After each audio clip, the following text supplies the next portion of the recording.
Здравствуйте, and welcome once again to Creative Slav. Today I thought I'd do something a little bit different. Over the weekend, I was able to get a chance to get out of town for a little bit and visit some friends, and was actually at a little meeting with my university. But we had the opportunity to go to the Russian store, where you can find all kinds of wonderful things that you wouldn't get in a normal grocery store. So I hadn't been into that store for almost 5 years, and so it's been really quite interesting to see how things changed a little bit there. But some things remain the same, and I'd like to share some of those things with you today. Some of my favorite foods that I get. I didn't get a lot, but the main things that I got, I'm sharing with you. First of all, nothing could be more important to my eating is to have some herring. So I got this herring. It's very common to have this at in a Russian home. I've always got herring. I remember since a little kid we've been eating herring, and many a time when we didn't have a lot of food at home, my mom would open up the herring and we would have some herring with a little bit of sour cream and dill and some bread. So I'm going to just open this up and try it for you. It comes, you get different kinds. This one is in oil. You can get some in water. It's ideal if you could get herring and make it your own, which I would really like to do. But where I'm living in Texas, and they don't have herring. It's a little too warm for herring. But when I was living in Vancouver, you could go down to the harbor, and they would have a herring run, and people would buy herring and make their own herring. So I'm just going to take this out and slice it up for you. And they sell these in the stores, but this one's a little bit different. It is from, I believe it is from, it doesn't say, not too sure where it's from, but it's very, very good. So I'm just going to slice this up. Wait, you're eating raw herring? No, it's not raw herring. Well, it's sort of raw herring. They marinate it and stuff like that. So it's sushi's raw. And then you can put a little bit of dill and put that on there. And so often we would have that just as a meal. The other thing I bought was mushrooms, marinated mushrooms. Now these ones are from the Ukraine. My mom used to always make these. I remember one year she canned over 200 jars of jams and jellies and preserves, and one of the things she made were mushrooms.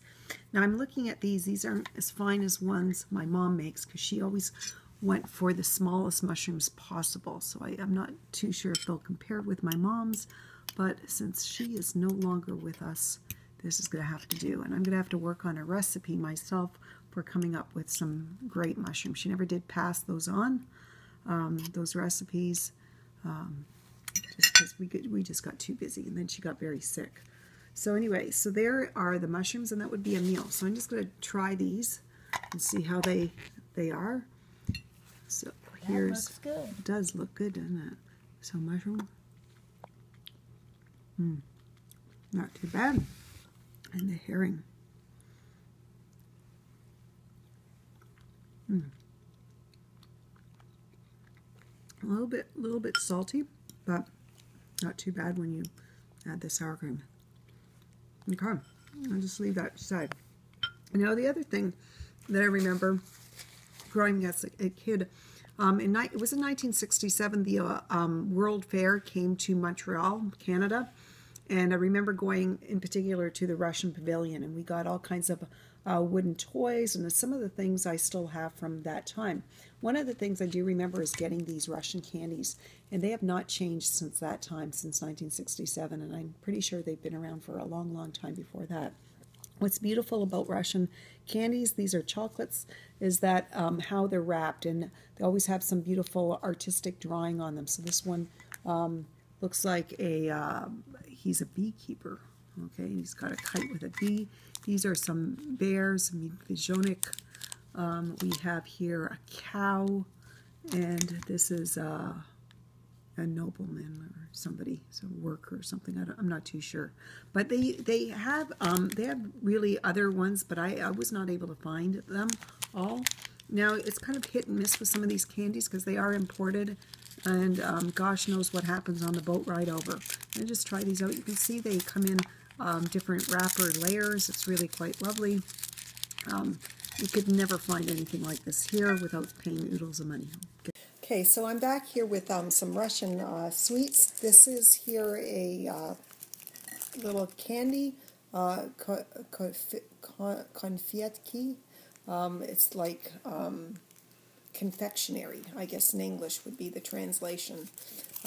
So they have some very proper language in the Russian language. So they wouldn't say candies or chocolates, like a confectionery. So this one has layers of wafers and chocolate. I'm just going to try that, and some nougat. Not too bad. They have these other ones. This one is all in Russian. So this candy is now, the labels are in English. This one happens to be in Russian. You can see all those lovely layers to preserve it. This one also has some of those wafer layers. They're not all like that, but this one happens to be that way. Okay, let's move on because I don't want to waste all of your time. This is another candy. I don't know what it's called. It's in Russian. It's, I should take the price off. Don't need to look at that. It's not too bad. It's only like $2, less than $2, $1.50. And so I like this one, and this one is praniki. This is very similar. What they are made out of all kinds of spices that originally came from the Middle East.